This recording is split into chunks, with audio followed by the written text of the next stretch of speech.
C'est un homme de 53 ans qui a toujours connu la misère. Depuis une vingtaine d'années, il vit seul dans cette case. À cause de graves problèmes de santé, opération au genou et hernie abdominale, il n'a plus aucune activité. Débute toujours la journée avec le café, Jean-Yves? Ben oui, mais il boit un petit café le matin comme il lève. Ben après, mais il boit mon café doucement. Ben là, comment ils vivent là? Voilà. Votre vie là aujourd'hui, elle est comment? Pauvre, misérable. C'est une situation pareille. M'a mouru avant le temps. Un sol en béton, une case en tôle délabrée, envahie par les carias et qui menace de s'effondrer. Jean-Yves vit depuis des années dans des conditions extrêmement précaires. La poêle à électricité? Non, l'électricité marche pas. Et le frigo alors? Le frigo, il marche pas, c'est un vieux frigo. Montrez-vous un peu. Qu'est-ce qu'on en a dedans? Ben, 2-3 petits bricolages. Des petits bonbons, un peu de pois, un sucre. On ne peut rien garder de fouet. Vous faites le tour? Oui, oui. Voilà comment il dort là. C'est comme j'ai dort chez un vieux matelas. C'est la case où l'a fait? C'est oui, c'est moi la fait. M'a découpé, m'a pointé moi tout seul là, monte une petite case. Doucement, doucement. Et tu as beau quand la pluie tombe? Ben quand la pluie tombe, il gagne de l'eau. De l'eau coule partout. Et si la cyclone, ben m'oblige faire avec. Hein. M'oblige camoufler dans un coin, cachette dans un coin là. Pas dormir. Des fois, il gagne de l'eau là, ben le matelas est mouillé toute la nuit. Jean-Yves n'a pas d'électricité, il n'a pas l'eau courante non plus. Il a juste bricolé une arrivée d'eau de source, mais il n'a ni WC ni salle de bain. Voilà ma salle de bain. Le matin, il lève. Il va brosser mes dents dehors. Et quand il arrive le midi, 1h, ben, il me prend un bain, parce que l'eau est chaude. Et il a mis là mon linge là.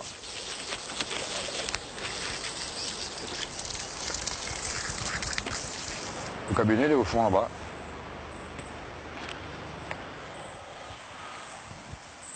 Voilà mon cabinet là. Mais c'est assis doucement 4 pattes avec mes 2 genoux mal. Et comme on relève, il est en douleur. C'est votre terrain ça? Oui, oui. On plante des petits pieds piments, des petits pieds sons, des petits pieds tomates à bus. Et des petits animaux au fond là. Tout ça c'est vous qui l'a fait? Ben oui, le parcours c'est moi fait. Des petits pieds piments, là on zèbre, moi-même il a même plus gratté. Mais il n'est même plus occupé.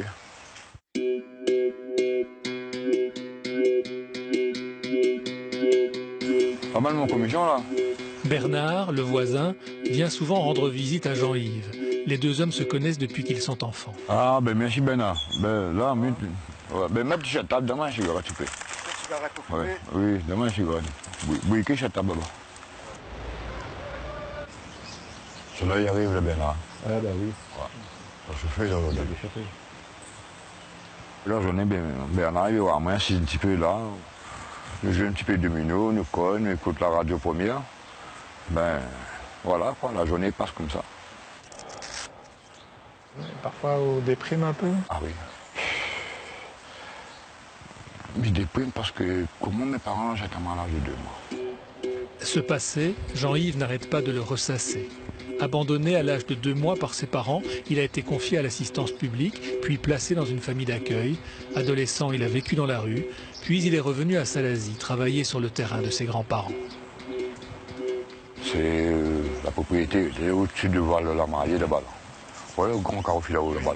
Mais tout ce territoire là-bas, c'est à mes grands-parents ça. Là-bas, la songe, patate, tout. Mais m'a fait 10 ans là-bas, dans le carreau de bois là-bas. Là. Tous les jours, je monte, je descends pour, par exemple, la saison patate chouchou. Ben, je tiens les patates chouchou, je m'amène un village, je vends, je gagne une petite monnaie. Et après, avec la petite monnaie, ben, je acheté quelque chose à bouffer pour ramener un montant. Voilà. comme on était vivre avant. Ensuite, Jean-Yves a réussi à construire sa petite case. Et depuis, il vivote. Mais ces dernières années, avec ses problèmes de santé, sa situation est devenue très difficile. Mais triste de moi-même, de vivre comme ça. Que ça, vous espère. Vivre tranquille. Dans un petit coin, dans ma maison, là. Voilà. Avoir une petite vie de famille, quoi. Voilà. Mais je ne peux pas prendre une demoiselle de me mettre dans mon taudis, là, faire la vie avec, non. Des fois, vous êtes en colère. En colère, même, non. Non. Je me supporte ce que je reçois. Mais vous trouvez injuste? Oui. Elle est beaucoup injuste. Comme on voit aujourd'hui, il y en a des gens maintenant et ils n'aident pas les pauvres. Ben, on veut dire que soyez bons avec vous-même. Soyez bons avec tout le monde. Soyez frères sur la terre. Parce qu'il y en a de monde qui supportent encore la douleur, mais il y en a de monde qui ne supportent pas la douleur. Message bien reçu. L'association Maman Papa Léla a décidé de venir en aide à Jean-Yves. Elle lance aujourd'hui un appel à la solidarité. Argent, matériaux et coups de main sont les bienvenus.